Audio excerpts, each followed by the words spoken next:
Baruch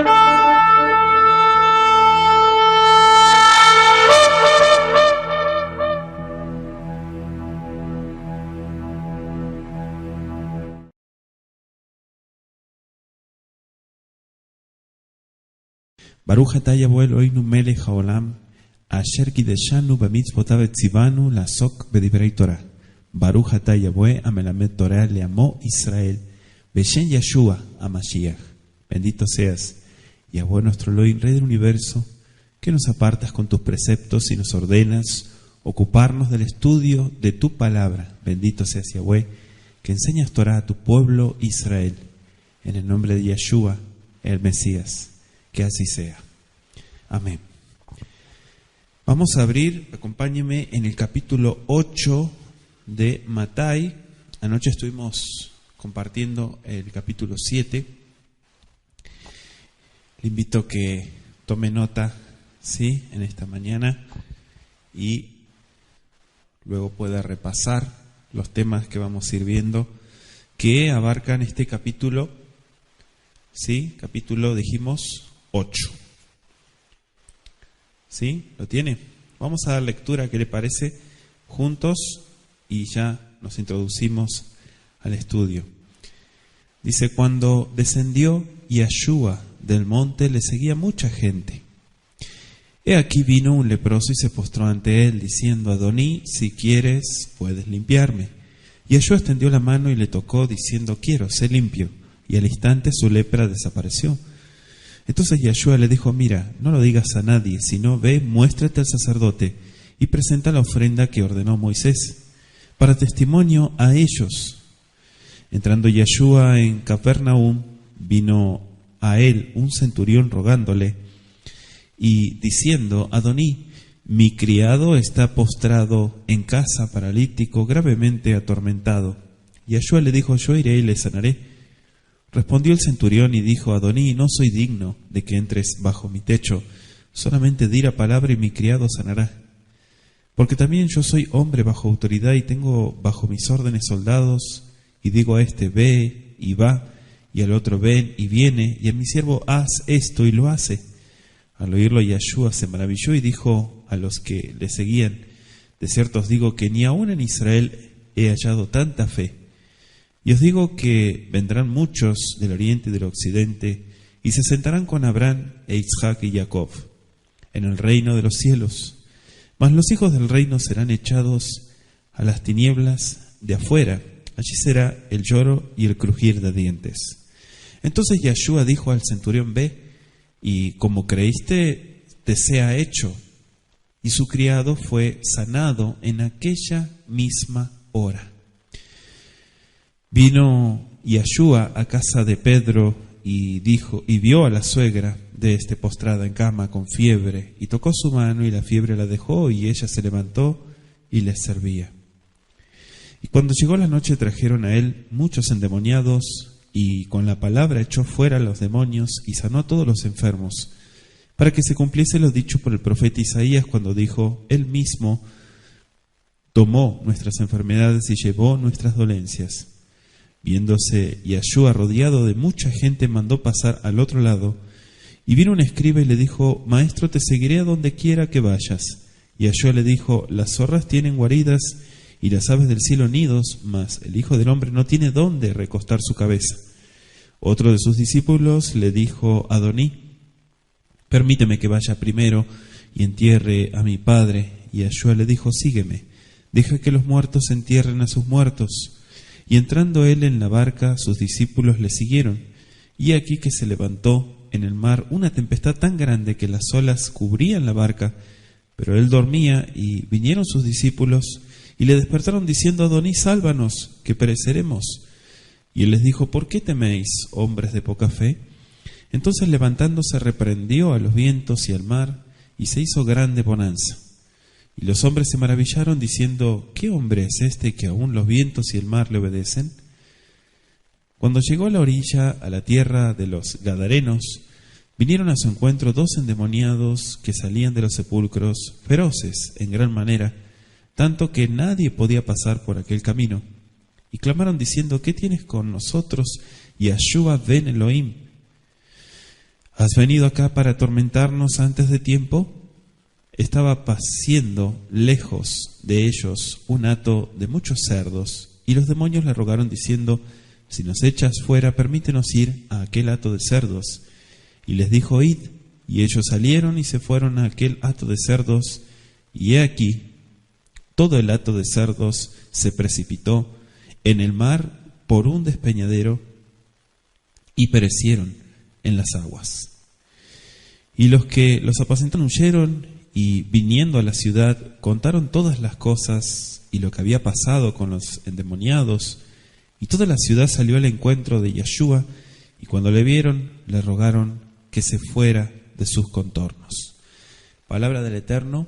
Estamos estudiando capítulo 8, decíamos, de Mateo, ¿sí? Para todos aquellos que se unen al estudio en esta mañana. Fíjese, punto número 1, estudiamos anoche, ¿no?, lo del capítulo 7, el final del Sermón del Monte. Hoy entramos ya en los milagros de Mashiach. Punto número 1, sana a un leproso. 2, cura al siervo del centurión. Sana a la suegra de Pedro. Punto número 3, y a muchos otros enfermos. Él enseña en este capítulo lo que significa seguirlo a él.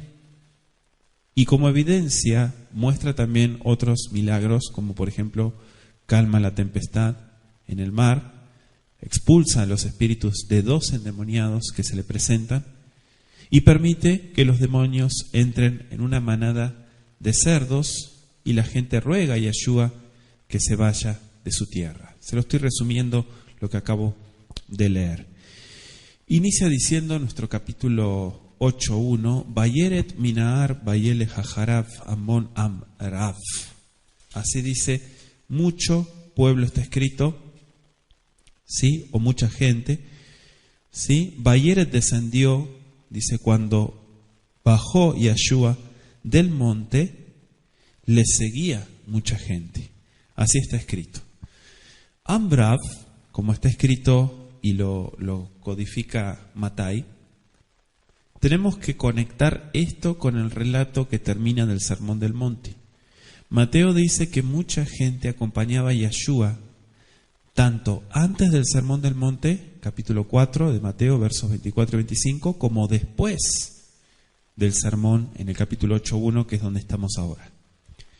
Le dejo como tarea también Marcos 1.45, donde se presenta un marco cronológico dentro del cual, ¿sí?, el autor de otro evangelio sinóptico habla de grandes multitudes en este periodo de lo que fue el servicio de Mashiach y Yeshua.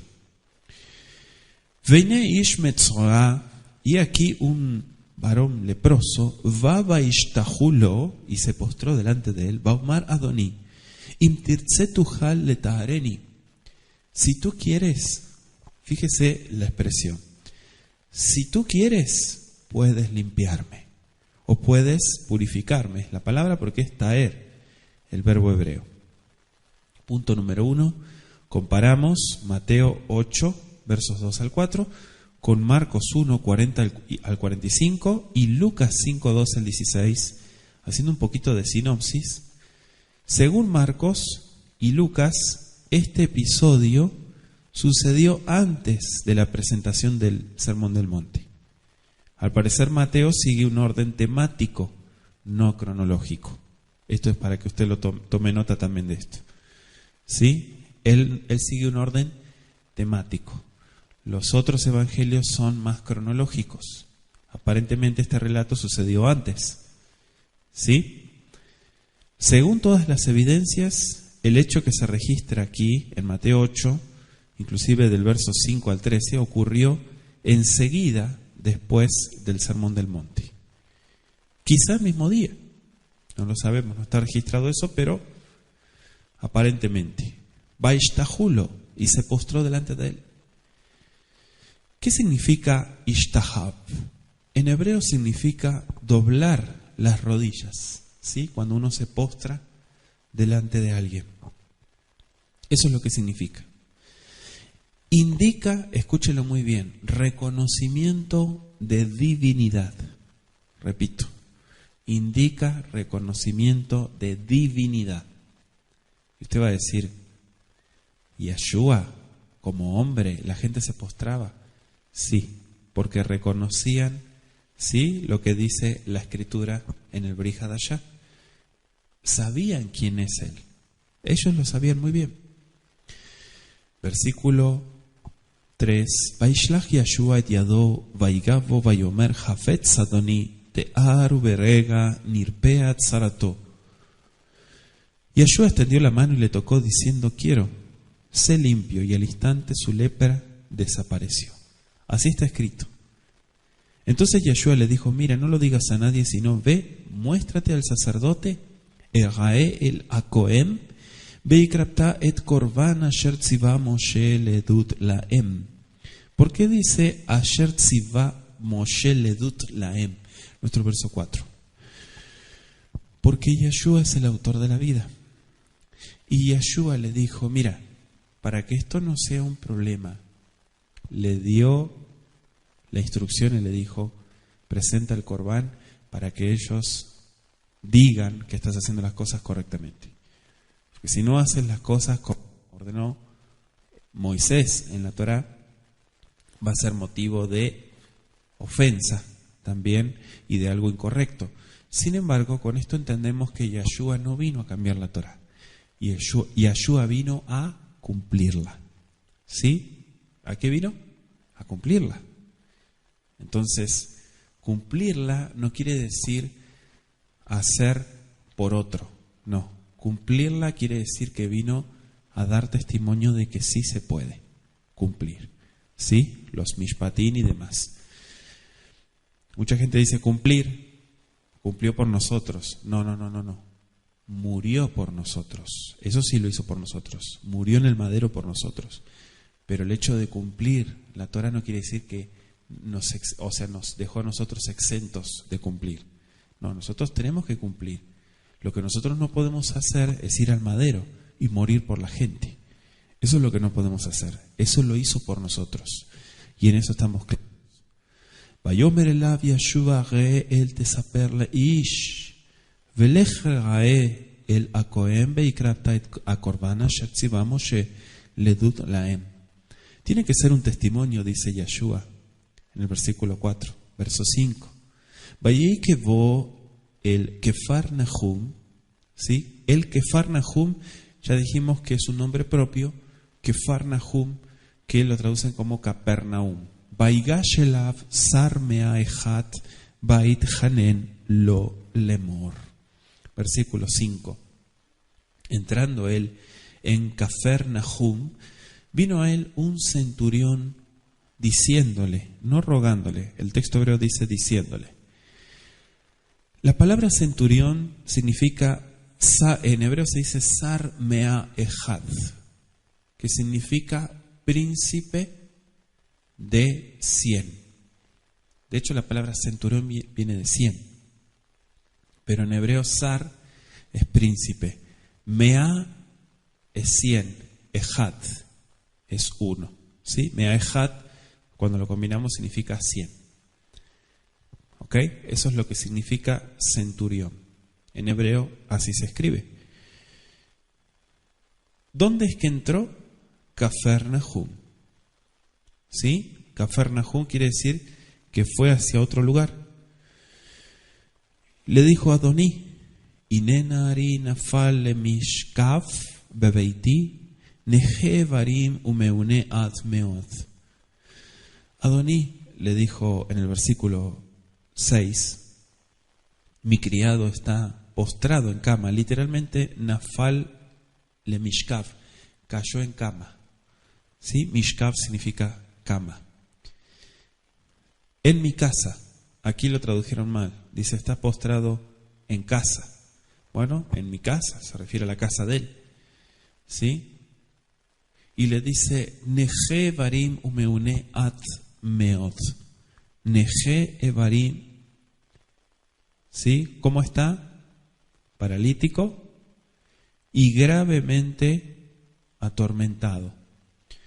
O muy atormentado, según el texto hebreo. ¿Sí? Meune at meot. At meot significa muchísimo. Es un modo enfático. Gravemente atormentado. El capítulo 4 de Mateo, el versículo 24, ya lo hemos estudiado. Dice, y se difundió su fama por toda Siria y le trajeron todos los que tenían dolencias, los afligidos por diversas enfermedades y tormentos, los endemoniados, lunáticos y paralíticos, y los sanó. ¿Sí? Atormentado quiere decir que también, como ya explicamos en el capítulo 4, una cosa es endemoniado y otra cosa es atormentado. Son dos cosas diferentes. ¿Sí? Los endemoniados son manifestaciones que explica la Escritura. De hecho, en nuestro capítulo 8, el día de hoy, hemos leído, ¿sí?, una de esas situaciones, dos que estaban en Gadara. Gadara se llama el lugar, le llamaban los gadarenos, pero Gadara es el lugar donde estaba esta gente. ¿Sí? Y dice el versículo 7, Vayomer Yashua elav avo urefativ. Yo iré urefativ y lo sanaré. Vayan saramea vayomar adoni nekaltime asher tavo betzel korati rak daverna dabar venir panari. Esta expresión está increíble. Vayan saramea, respondió el centurión y le dijo a Adoní, yo no soy digno de que entres bajo mi techo. Eso está en el verso 8. ¿Sí? Dice, Nekalti me asher tavo betzel korati. ¿Sí? A la sombra de mi techo se traduce. Betzel korati. Rak daverna, solamente te ruego, davar, que digas la palabra, venir panari. Y mi criado, podría ser, o mi joven, porque nar significa joven, muchacho, y mi muchacho sanará. ¿Sí? Porque también, dice el versículo 9, Ki Adoni ish asher tachat memshala, vegan yesh tachat yadi anshei tzava, ve'amarti laze lech ve'alach, ve'laze vo uva, uleavdi aze, zot ve'asa. Ahí está explicando él lo que el mando que él tiene en el versículo 9. Yo soy un hombre bajo autoridad y tengo también gente bajo, o soldados, memshalá quiere decir ejército, bajo mis órdenes. Yo les digo, ve y va, al otro ven y viene, y a mi siervo hace esto y lo hace. Cuando Yeshua escuchó esto, Vaishma Yeshua, Vaitmach Vayomer el Aolhim Aharaf, Amen Omer Ani Lachem, Gambe Israel, en todo Israel, Lo Matzati Emunah Bakasot. Nunca he encontrado una fidelidad tan grande como esta, dijo. Las palabras de Mashiach, en nuestro versículo 10.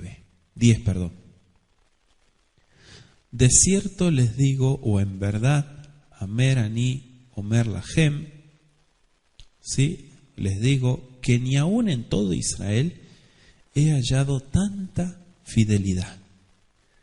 La palabra emuná significa fidelidad. ¿Sí? De ahí viene fidelis. Fidelis, que es fe.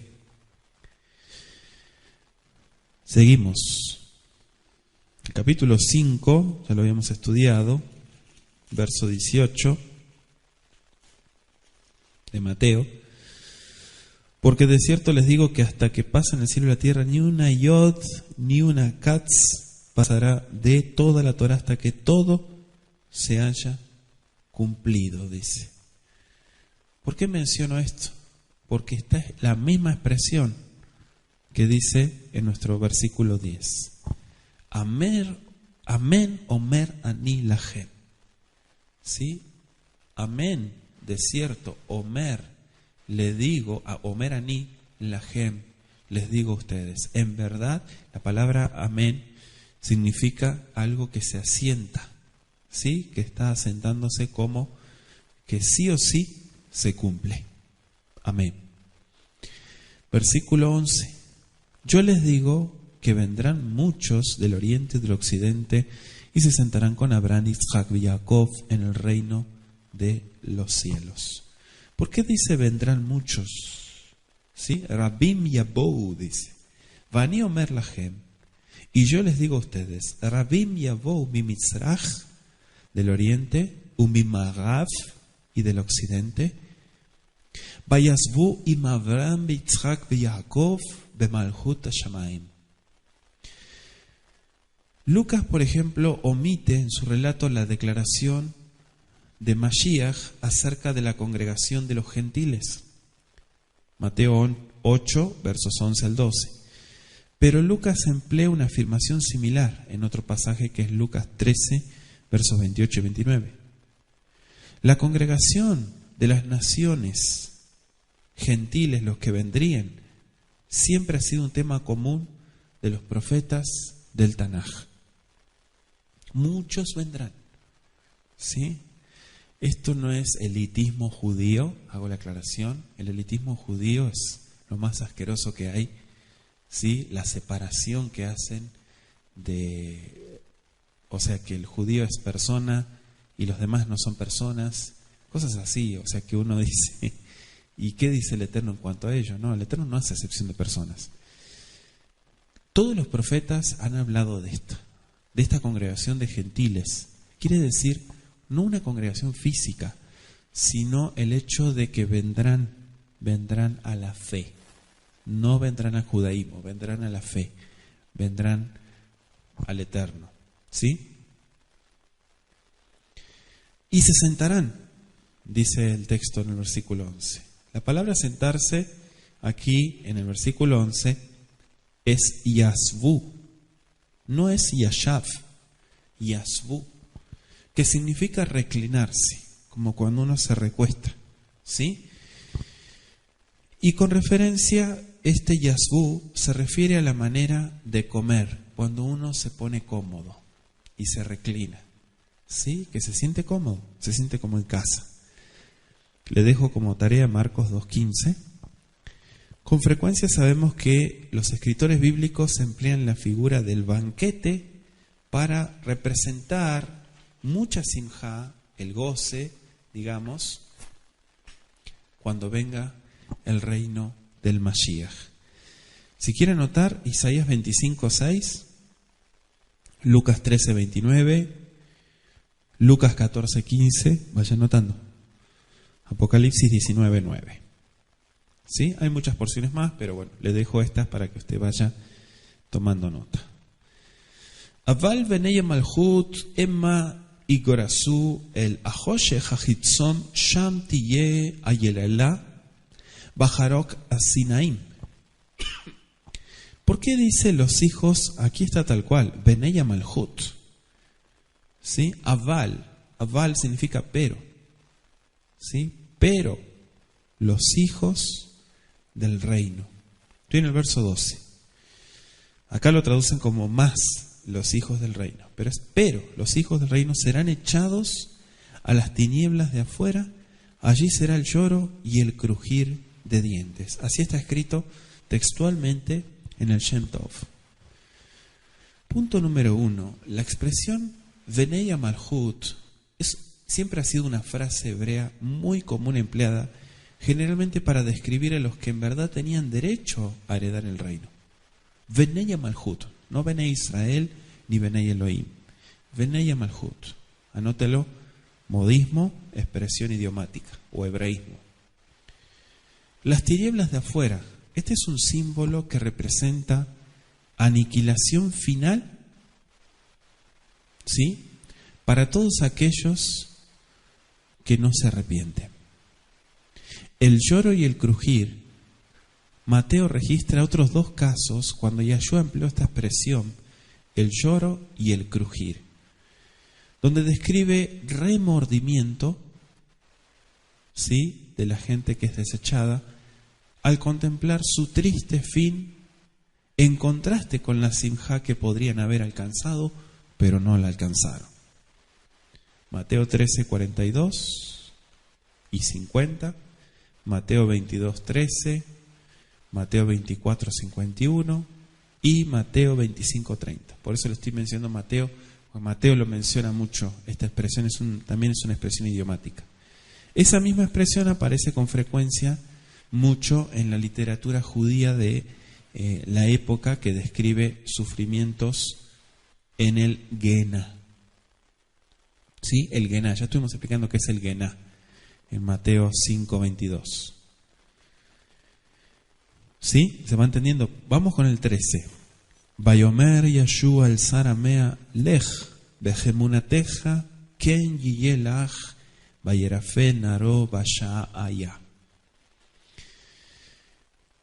Entonces Yeshua le dijo al centurión: ve y como creíste, o conforme, de acuerdo, que Gemunateja tiene un comparativo en hebreo, quiere decir de acuerdo a tu fidelidad, que te sea hecho. Y su criado fue sanado en aquella misma hora.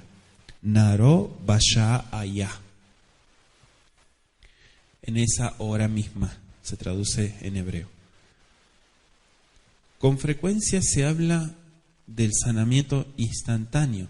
Esto quiero que usted ponga atención. Si bien hay algunas versiones que añaden la frase: y cuando volvió el centurión a su casa en aquella misma hora, encontró al siervo sano, la evidencia textual favorece el texto corto: fue sanado en aquella hora. ¿Sí? Hay otras versiones que dice: cuando llegó a la casa lo encontró sano. Pero en realidad, en el mismo momento, el eterno Yeshua lo sanó. Vayabo Yeshua veita. Petros dice: Vayare et a moto nofelet le mishkav be jola kadatech kadahet. La casa de Kefa, está escrito en nuestro versículo 14, allí se encontraba la suegra de Pedro. Comparando con los evangelios, Marcos 1, 29 al 34 y Lucas 4, 38 al 41, comentan también al respecto. Pero fíjese que el versículo 16 dice: y cuando llegó la noche trajeron a él muchos endemoniados, y con la palabra, ¿con qué? Con la palabra echó fuera a los demonios y sanó a todos los enfermos. Baruch Hashem, bendito sea Él. Con la palabra, dice el versículo. También podría traducirse con una palabra. ¿Por qué? Porque en el hebreo, el versículo 16, en el texto aquí del Brit Hadashah, no dice, no tiene artículo definido. Dice Bidvar. Bidvar piv vayerape et kol ajolim. A todos los jolim, los enfermos. ¿Sí? Ahuzei shedim son los que están atormentados por demonios. Sin embargo, se puede traducir de esta manera, no está mal, aunque acá dice con la palabra, pero puede ser con una palabra. Y dice el versículo 17: para que se cumpliese lo dicho por el profeta Isaías, en Isaías 53, versículo 4, que dice: Él mismo tomó nuestras enfermedades y llevó nuestras dolencias. ¿Sí? Está escrito en el versículo de Isaías, dice: Lemalet et asher devar Ishayahu anavi lemor halayenu unasa umajeboteinu umajeboveinu zebalam. Así está escrito textualmente, y fíjese que Mateo utiliza la misma frase. ¿Por qué dice para que se cumpliese? Porque dice tomó, y tomó en hebreo significa llevó, como está escrito en Isaías 53:4. El versículo o el pasuk de Isaías se refiere en primera instancia a las enfermedades del pecado. Según puede verse claramente en el contexto, y eso se lo dejo de tarea, de Isaías 53, Matai lo interpreta en un sentido más literal. En su humanidad, Mashiach fue plenamente capaz de sentir y de expresar simpatía humana. y verdaderamente sintió lo que nosotros sentimos y se compadeció de nosotros. Bendito sea Él. Juan 1:14, y le dejo de tarea Filipenses 2, versículos 6 al 8. Entonces, ¿qué dice? Tomó, ¿y cuál es el segundo verbo? Llevó. La palabra nasá significa cargar, levantar, ¿sí? Es como decir carry en inglés. Así se traduce.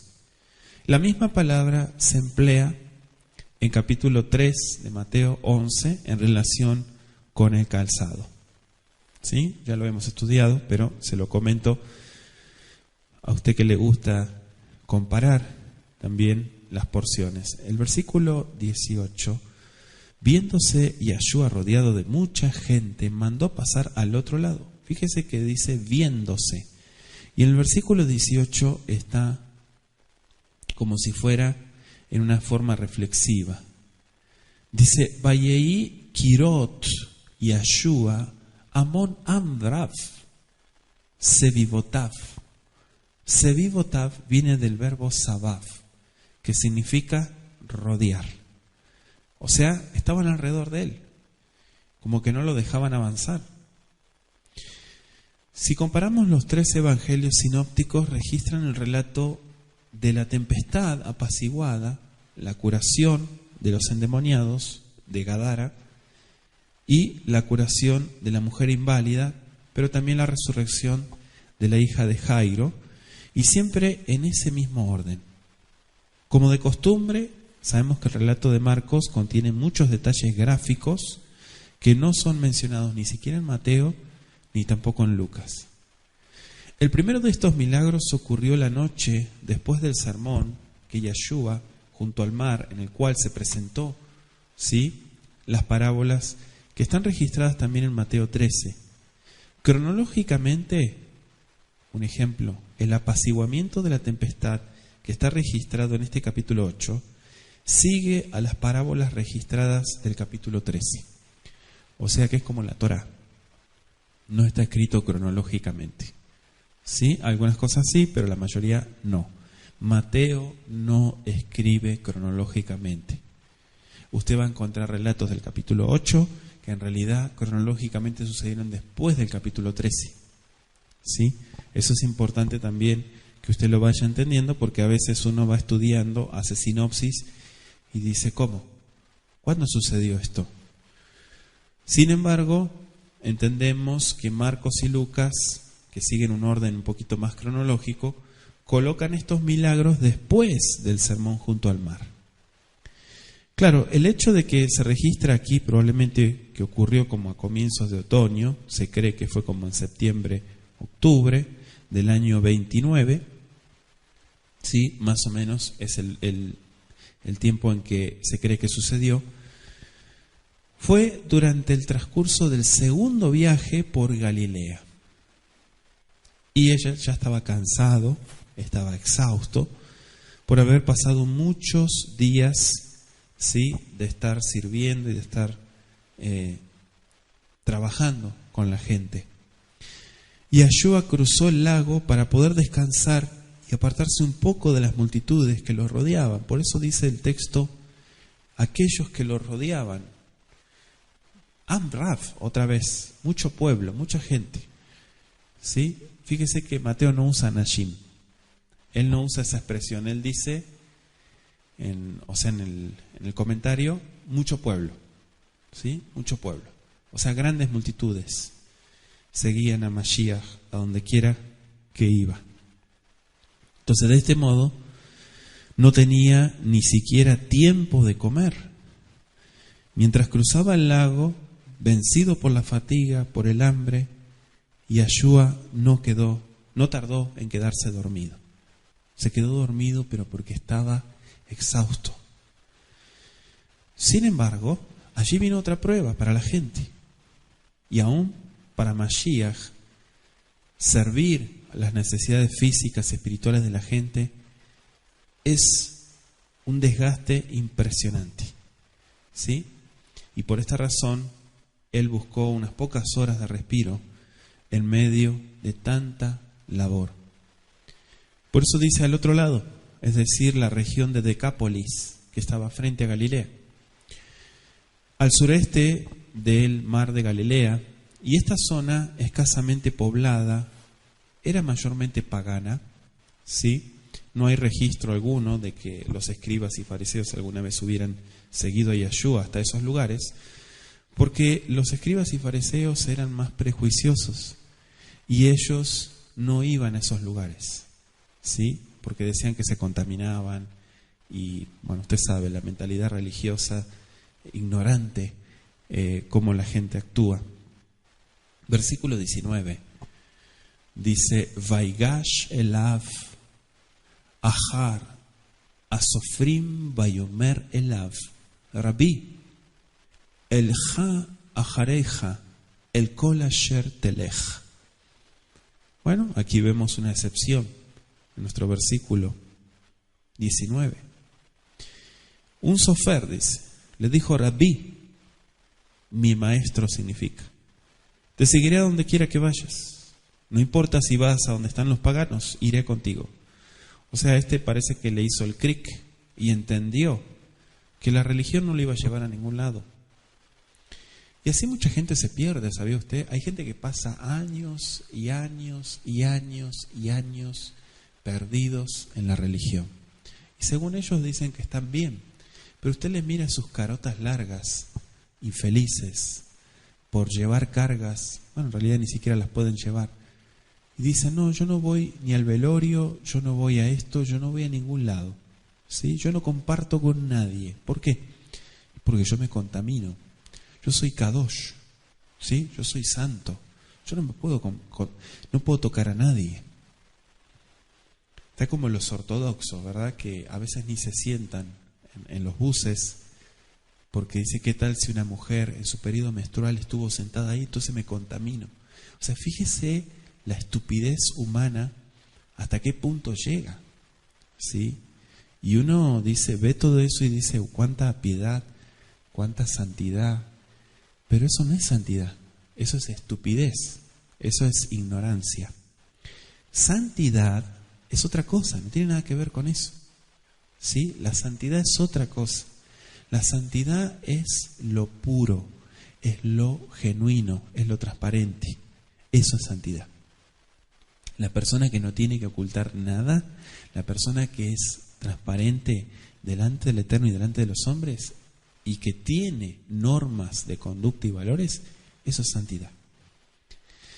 Pero aquel que trabaja y le cuesta y hace un montón de teje y maneje con su vida para quedar bien con esto y con lo otro, porque dicen: yo a veces no me puedo relacionar con la gente. ¿Por qué estoy compartiendo esto? Porque tiene que ver mucho con lo que se vivió en el tiempo de Mashiach. Y mucha gente, es bueno que yo le comente esto porque, ¿saben qué? Yo escucho personas a diario y lo único no estoy para prejuzgar, pero trato de dar el consejo y trato de ayudar dentro de lo que el Eterno me permite, porque hay muchas cosas que no están a mi alcance. Pero muchas veces uno escucha a la gente: religión. Ya está hablando religión. Y sacarle ese chip de religión, ¿sí? Porque es lo único que saben o es lo único que le enseñaron. Usted le saca el chip de la religión y no saben desenvolverse. No saben tener discernimiento y tomar decisiones. ¿Sí? Es que si hago esto me dijeron que está mal. ¿Quién te dijo eso? ¿El pastorcito religioso te dijo eso?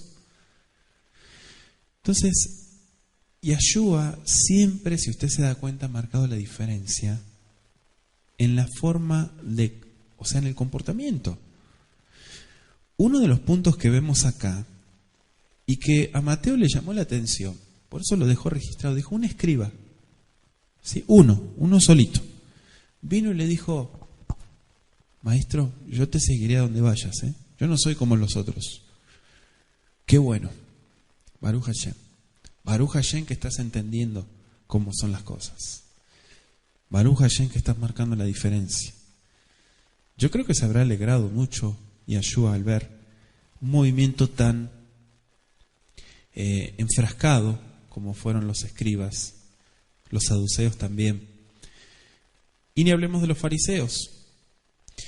Este escriba, ¿sí?, está registrado.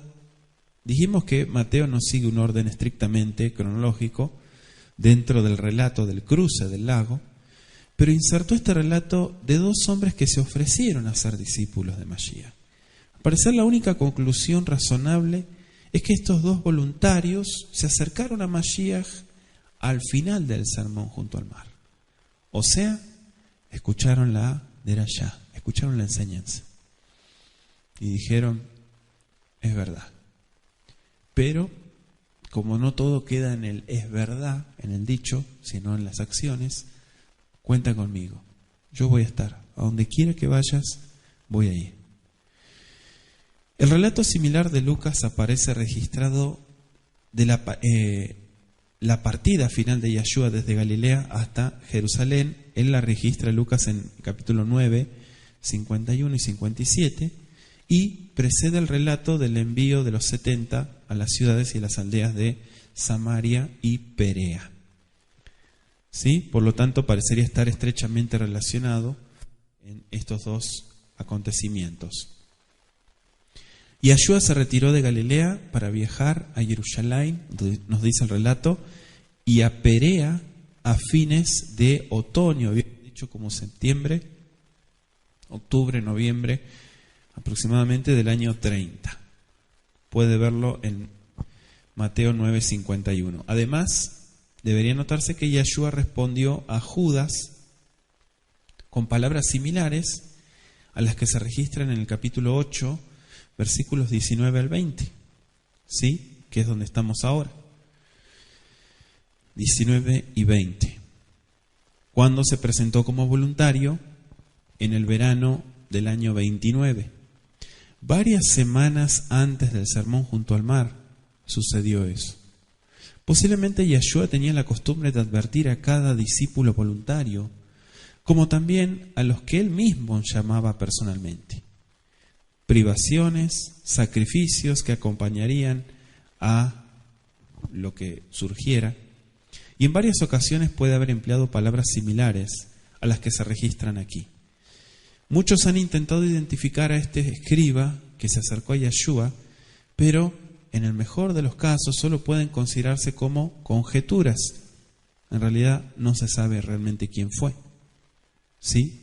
Sin duda, por su cultura, por su educación, por su posición social, un escriba encontraría que las privaciones de seguir a Mashiach eran más difíciles de soportar para él que para un pescador, que muchos de los discípulos, no todos, eran pescadores. Rabí sería como decir maestro, profesor. Te seguiré. Este escriba era un voluntario quien con estas palabras pedía ser aceptado como discípulo y dedicar así todo su tiempo a la obra. Del mismo modo, cuando Mashiach le dijo sígueme, le estaba extendiendo una invitación para seguirlo, con exclusión de toda otra actividad. Entonces es posible que hasta ese momento el escriba hubiera seguido a Mashiach ocasionalmente y hubiera visto y oído lo suficiente como para hacer surgir en su corazón el deseo de estar constantemente con el Maestro, ¿sí? Y aprender de él y seguir aprendiendo, desde luego. Por otra parte, parecería que fuera una persona más bien temperamental, acostumbrada a actuar más por pulso que por principio, y que no había considerado plenamente el costo de seguir a Yeshua. ¿Sí? Hay dos posiciones en cuanto a esto. Por eso dice, a donde quiera que vayas. Me recuerda las palabras de Ruth a Noemí, las palabras de Kefa al Mashiach, a donde quiera que vayas te seguiré. Sin embargo, en el caso del escriba, estas palabras pueden haber significado más que la intención de ser un discípulo permanente. Le faltaba la fidelidad de Ruth, ¿sí? Y manifestada la inconstancia también de Kefa. El discipulado exige firmeza de propósito y paciencia frente a la dificultad. ¿Sí? Lucas 9:62. Versículo 20. Yeshua le dijo, las zorras tienen guaridas, las aves del cielo nidos. Mas el Hijo del Hombre no tiene a dónde recostar su cabeza. Está hablando del descanso, ¿sí? Por eso dice nidos. O sea, una vivienda, a eso se refiere. Un lugar de descanso. El Ben Adam no tiene dónde recostar su cabeza. A fin de cumplir la misión que había venido a realizar a la tierra, el Mashiach pasó la mayor parte de su vida yendo de un lugar a otro, no sin un propósito, pero sí podemos entender que no tenía un domicilio fijo, o sea, no vivía en un lugar en particular, de un lado para otro, de un lado para otro. Por eso esta expresión. Verso 21, dice el texto, otro de sus discípulos le dijo a Adoní, permíteme que vaya primero y entierre a mi padre. ¿Sí? Está escrito en el versículo, Va'ishacher, y otro varón, Mina Talmidim, de los que estaban con él, Amar elav Adoní, Anijali, como diciendo, dame permiso, Ve elech barishona, que primero vaya, Likvor et avi, a enterrar a mi padre. Aquí podemos ver una situación donde Mashiach le da una buena respuesta. Con toda probabilidad, el padre gozaba aún de buena salud y el tiempo de su muerte estaba un futuro indeterminado. Si el padre de este hombre o de este discípulo no estaba muerto, sino perfectamente vivo, las palabras de Mashiach deben entenderse en forma figurada, no literal, que es lo que la gente hace. Mucha gente, yo estoy cansado de escuchar gente que interpreta la Biblia literalmente. Anoche hablábamos sobre juzgar, ¿sí? Y empezamos a explicar paso a paso lo que es el juicio humano o el prejuicio humano y lo que es hacer las cosas correctamente. ¿Por qué? Porque dice la Escritura que tenemos que perseguir la justicia, ¿sí? ¿Y qué es la justicia? La justicia es lo recto. Ahora, en este caso que vemos acá, no es en forma literal, sino en forma figurada. Y es probable que el pedido de este discípulo que pretendía querer seguir a Mashiach era una excusa para no seguirle, un intento de postergar el momento cuando sería necesario dejar todo, como quien dice, adelantarse a los hechos. Esto es lo que nos explica este texto. Si el padre ya hubiera estado muerto, es muy poco probable que Mashiach hubiera mandado descuidar lo que aún hoy en las tierras bíblicas es considerado como uno de los deberes más sagrados de un hijo. La gente ignorante que se pone a estudiar Torá, entre comillas, les dicen, no puedes ir a sepultar a tu padre, no puedes ir al cementerio, porque te contaminas, no puedes ir a esto, no puedes ir a lo otro. Todo eso es una ignorancia. El deber de un hijo, no solamente en el momento de la muerte, sino en vida, es estar y honrar al padre, a la madre, a toda la familia, ¿sí? No solamente a los padres. ¿Por qué? Porque eso se llama ser persona. La gente que no hace eso, ni siquiera se le puede llamar persona. Aunque tenga tzitzit, aunque tenga kipá, aunque tenga barba larga, aunque tenga cobertura, no son personas. Esa gente que hace eso no son personas. O sea, la gente que en el momento de que fallece alguien en un sepelio y demás, van a acompañar, a llorar con los que lloran y a ponerse como tiene que ponerse como persona, bien cimentada, ¿sí? La gente que no hace eso no se la puede llamar persona. Eso es lo más bajo que hay. ¿Por qué cree usted que hay tanta división entre los gentiles y la gente que guarda Torah? Porque la gente que no guarda Torah ve todo eso y dice, ¿Y este qué le pasó? ¿Qué bicho le picó a este? Que de repente se volvió así. Si él no es así, si ella no era así, ¿por qué le pasó? ¿Qué le lavaron el cerebro? Sí, le lavaron el cerebro. Ahí sí le doy la razón a la gente mundana.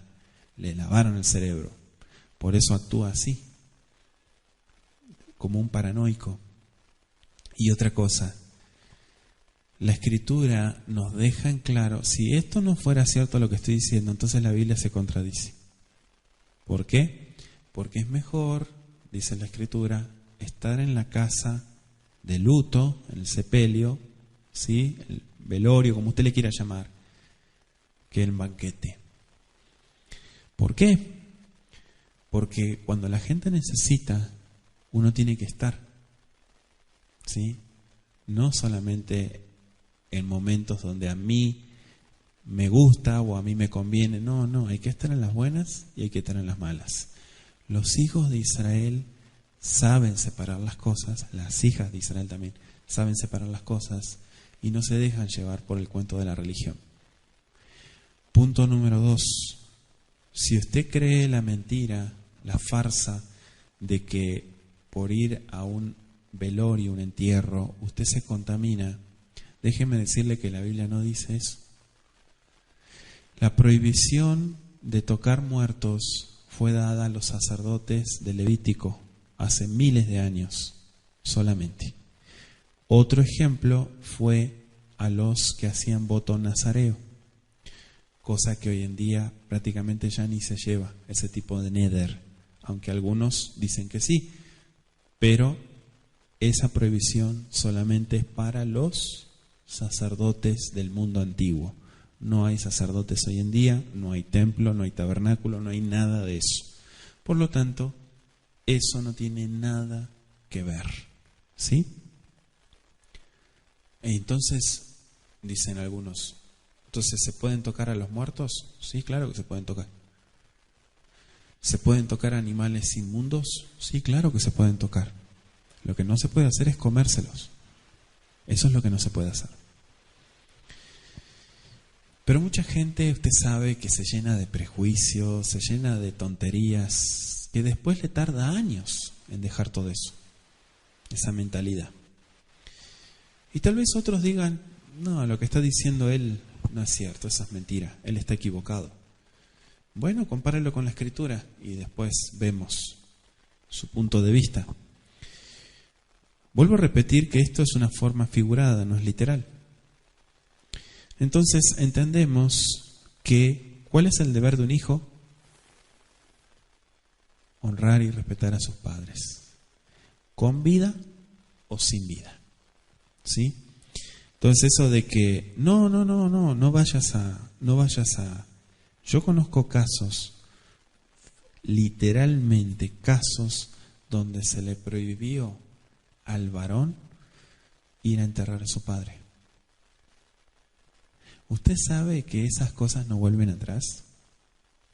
¿Sabe, no? Eso. Ese varón quedó destruido por dentro. ¿Por qué? Porque eso no vuelve atrás. Y en el momento de estar como hijo, ¿sí? Aunque las cosas se hacen en vida, pero en el momento de estar como hijo en el entierro de su padre, no fue. Porque los creyentes en la Torá, ¿sí? Su lidercito le dijo que no podía ir, que ni se le ocurra, porque si iba, lo iban a correr, lo iban a echar. ¿Usted sabe lo que es eso? ¿Y qué hizo el varón? Títere. Le hizo caso a su pastorcito y no fue. El cargo de conciencia que tiene esa persona, que el Eterno lo ayude, pero esas cosas no vuelven atrás. Y eso es algo que a veces hasta en vida les prohíben estar con las personas. Imagínense. ¿Sí? Todo el mundo dice eso, ¿no? No vayas a llorar, no vayas a hacer toda la hipocresía. En vida tienes que disfrutar a la gente, en vida tienes que dar un abrazo, un beso. En vida. Sí, eso es cierto. Pero aún así, Con el cuento religioso, mucha gente, ¿sí?, discutiendo, peleando, en vez de pasarla bien, en vez de dejar de lado las diferencias. Qué horrible. Evidentemente, tanto el hombre como Mashiach se estaban refiriendo a la muerte futura del Padre. Así como el primero tenía exceso de entusiasmo, el segundo tenía exceso de cautela. Es como si le hubiera dicho a Mashiach que quería seguirle, pero que no podía hacerlo mientras su padre viviera. Mashiach le estaba respondiendo en esencia que reconocía plenamente la obligación de un hijo para con su padre. Kabete tabija betimeja, dicen los 10 mandamientos. Honra a tu padre y a tu madre. Mashiach entendió perfectamente eso, pero que debía hacerle notar la obligación para con el reino de los cielos, que era más importante aún que la otra. Las demandas en lo espiritual muchas veces trascienden a situaciones donde uno tiene que tomar decisiones sabias. No se trata de que esos lazos familiares disminuyan en lo más mínimo, sino que no deben constituirse una excusa para no hacer las cosas que el Eterno nos manda. ¿Sí? ¿Qué dice Coelet? Equilibrio, un tiempo para todo. ¿Sí? Hay un tiempo para esto, pero también hay un tiempo para lo otro. Hay un tiempo para estudiar, hay un tiempo para compartir en familia, hay un tiempo para salir, hay un tiempo para quedarse. 22. Vayomer elav Yashua, lej aharai, lej aharai, detrás de mí, o sea, sígueme. Eso fue lo que dice en el verso 22. Deja que los muertos entierren a sus muertos. Esto es una expresión idiomática, no es literal. ¿Sí? Se llama parte figurada. ¿Se entiende? Lo que Mashiach podría haber estado diciendo era que los muertos espirituales debían enterrar a los muertos literales. En el caso de este hombre, existía el peligro de que la postergación lo despojara de sus buenas intenciones y le resultara de mayor provecho romper con sus anteriores relaciones mientras predominaran los impulsos correctos. Esto es importante que usted y yo lo entendamos. Discerniendo el carácter de este hombre, Mashiach le presentó, ¿sí?, para su consideración, el cuadro del cambio fundamental que tenía que haber en su vida si iba a ser un buen discípulo. Tendría que dar a las cosas más importantes y en primer lugar y relegar las no esenciales a un lugar de importancia secundaria. La respuesta de Mashiach a su pedido tenía el propósito de estimularlo a la acción, no de prohibirle cosas, sino poner todo en la mesa y esto tiene más prioridad que esto. ¿Por qué te digo esto? Mashiach dice, porque estás poniendo excusas para no hacer las cosas que tienes que hacer. Entonces eso es lo que ataca a Mashiach. Mashiach no dice, no hagas esto, no hagas esto, no hagas esto. Puedes hacer todo lo que quieras. El tema es que no pongas excusas. No digas, quiero hacer, lástima que. No, el que quiere algo lo consigue. ¿Sí? Si usted quiere aprender, usted puede aprender.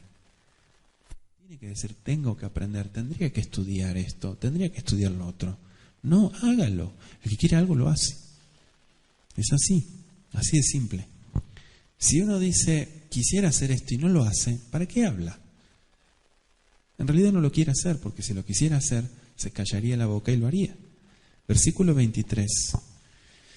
Entrando él en la barca, sus discípulos le siguieron. Verso 24, y aquí que se levantó en el mar una tempestad tan grande que las olas cubrían la barca, pero él dormía. Aquí continúa la narración comenzada en el verso 18, que fue interrumpida por los versos 19 al 22, ya explicamos eso. Mashiach ya estaba en una barca de pescar y sencillamente dice que se quedó allí sin bajar a tierra para despedir a la gente. Sin embargo, Mateo ha separado de su contexto el relato de la tormenta del lago. Aparentemente le resulta necesario registrar también que Yeshua entró en la barca. Bueno, según el cuadro que presenta Mateo, con toda probabilidad ya estaba oscureciendo cuando sus discípulos se alejaron, ¿sí? Alejaron la barca ya de la costa, y sin duda esta barca era la que fue puesta a disposición del Mashiach. Varias otras barcas dejaron la costa al mismo tiempo para cruzar el lago con Mashiach. Y dice, aquí, veiné una tempestad, ¿sí? Que es como una tormenta fuerte. Entendemos que el mar de Galilea es conocido por las tormentas que se levantan casi sin previo aviso, muy repentinas. En este caso, los vientos soplaban sobre las aguas del lago desde los valles montañosos junto a la orilla oriental. Esa tarde había sido muy calma, pero los discípulos probablemente no habían esperado que pudiera haber una tormenta. Y dice el versículo 24, las olas cubrían la barca. O sea, la barca se estaba llenando de agua con tal rapidez que los discípulos perdieron la esperanza y se desesperaron. ¿Sí? Sin embargo, Mashiach seguía durmiendo. Y aquí solamente aquí se registra que Mashiach durmió. Aunque él durmió mucho más, ¿no? Pero aquí está, en otras porciones no aparece. ¿Por qué dice esto Mateo? Porque estaba vencido por la fatiga y por el hambre al final de un día tan agotador. O sea que Mashiach sin duda se durmió inmediatamente. Y dice el versículo 25, vinieron sus discípulos y le despertaron diciendo, Adoní, sálvanos, que pereceremos. ¿Sí? Dice el texto, Oshienu, ¿sí? Sálvanos, Adoneinu, Abadenu. ¿Qué es Abadenu? Abad significa perecer. Abadenu, pereceremos. Según los discípulos llamaron a Mashiach 2 veces en la oscuridad, pero su voz se perdió ahogada por el ruido de la tormenta. Entonces un relámpago les hizo ver que Yeshua todavía dormía, por lo cual vinieron sus discípulos, dice el texto, y le despertaron. Lucas 8:24. Y aquí podemos ver que, fuera como una expresión, según Marcos 4:38, ¿no tienes cuidado que pereceremos? Así lo traducen. Sálvanos que pereceremos, dice en la versión de Mateo. Y la forma está en imperativo. Sálvanos enseguida porque estamos a punto de perecer. Esto es como un clamor, ¿no? Oshienu Adoneinu, sálvanos nuestro amo. ¿Qué dice el verso 26? Él les dijo, o sea, se despertó, ¿por qué teméis, hombres de poca fe? Vayomer aleiem ketanei emuná. ¿Qué es ketanei emuná? Pequeños de fe. ¿Sí? Pequeños de fe. Chicos de fe. O sea que tienen poca fe. Eso es lo que está diciendo. Dice, Haredim atem bayakam bayigar baruchot u bayam atei de mamá rabá. ¿Sí? Estoy en el versículo 26. La segunda parte. Entonces levantándose reprendió los vientos, también al mar, aquí tiene la E directiva, y se hizo grande bonanza. Y los hombres se maravillaron diciendo, ¿qué hombre es este que aún los vientos y el mar le obedecen? Aunque los discípulos habían visto muchas maravillas evidentes del poder divino de Mashiach, parecería que hasta este momento Yeshua no había manifestado su dominio sobre la fuerza de la naturaleza. Y posiblemente no se les había ocurrido que él podría hacerlo. Sin embargo, la tormenta se calmó de una manera tan súbita. Sin duda el silencio fue tan notable, impresionante, como lo había sido la inesperada furia de vientos y olas. Y dice el verso 27, aún los vientos. O sea, aparentemente ellos esa parte la ignoraban. Mashiach no solo tenía potestad sobre toda clase de enfermedades y sobre la muerte, sino también sobre el viento y el mar. Al parecer, dice el texto en el verso 27, los discípulos se maravillaron, o sea, se sorprendieron. Eran testigos oculares de lo que había acontecido y ni por un momento pensaron en negar la evidencia de sus sentidos. No estaban viendo cosas que no eran, esto era cierto. Mashiach había ordenado y los elementos de la naturaleza obedecieron. Hoy en día algunos que se consideran sabios afirman que esto fue tan solo una coincidencia, que la tormenta de todos modos estaba a punto de calmarse y que Mashiach habló en el preciso momento, cuando el viento ya había perdido su furia. Sencillamente, sí, no es coincidencia, sino el relato. De hecho, en el Tanaj también se explica que su Hijo tiene poder para calmar también la tempestad, la naturaleza. Bendito sea Él por su palabra.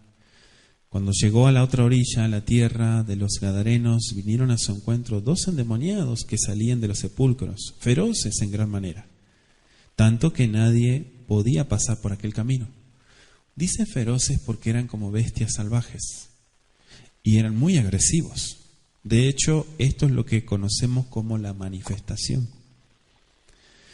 Clamaron diciendo: ¿qué tienes con nosotros, Yahshua ben Elohim? ¿Has venido acá para atormentarnos antes de tiempo? ¿Por qué dicen eso? Porque en realidad conocían la profecía acerca del Mashiach. Estaba pasando lejos de ellos un hato de cerdos, una manada de muchos cerdos, y los demonios le rogaron diciendo: si nos echa fuera, permítenos ir a aquella manada de cerdos.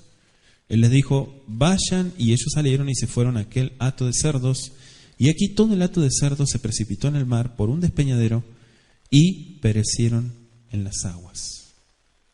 ¿Sí? Murieron todos esos animales donde estaban los demonios.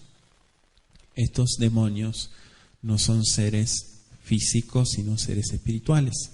¿Sí? Entonces se manifestaron y le hablaron a Mashiach. Y el Eterno le dijo: váyanse. Y los que los apacentaban huyeron, y viniendo a la ciudad contaron todas las cosas. ¿Por qué? Porque estaban más que sorprendidos. Y les dio miedo. En el texto podemos ver que ellos empezaron a contar todo lo que había pasado con los endemoniados. Primero y principal, el cuadro dice que la gente eran hombres, no eran animales. Y esos espíritus inmundos se fueron a los animales. Esa gente, aparentemente, aunque no hay detalles del texto, quedó libre. ¿De qué quedó libre? De los demonios. Sin embargo, lo que vemos acá es que después de pasar a los animales, ¿sí?, los animales se aventaron, o sea, se tiraron por un despeñadero, dice acá. Y toda la ciudad de los que estaban allí salió al encuentro de Mashiach, y cuando le vieron le rogaron que se fuera de sus contornos. En Gadara la gente no conocía nada acerca de Mashiach, ni siquiera sabían quién era él. ¿Sí? No es que tenían un mal informe, no. En realidad esta gente estaba muy asustada por lo que estaba sucediendo en aquel entonces. Entonces podemos ver que toda la ciudad salió al encuentro. Aparentemente hubo una reunión. Este versículo está resumiendo algo que pudo haber sido, no sé qué tiempo duró, pero les rogaron que se fuera de sus contornos. Sabemos que Mashiach, ¿sí?, se presentó, ¿para qué? Para liberar a esta gente. También en los evangelios, en Marcos 5, versículos 1 al 20, y Lucas 8, 26 al 39, podemos encontrar algunos detalles más de este relato, donde termina nuestro capítulo 8. Lo importante es que Mashiach no solamente demostró su poder sobre toda adversidad, o sea, el control sobre toda situación, sino que sus discípulos aún seguían con él. Aunque acá en este versículo, en el texto hebreo, aparece él solo. Aquí no se menciona desde el verso 28 al 34 a sus discípulos. ¿Sí? Vinieron a su encuentro, está en plural, pero después no se menciona más. Quiere decir que, según dicen algunos comentaristas, hay dos posiciones: que los discípulos se quedaron a un lado, es decir, que no entraron a este lugar porque conocían esta ciudad, y otra versión dice que sí estuvieron con él y que fueron testigos también de esto, como por ejemplo lo describe Mateo.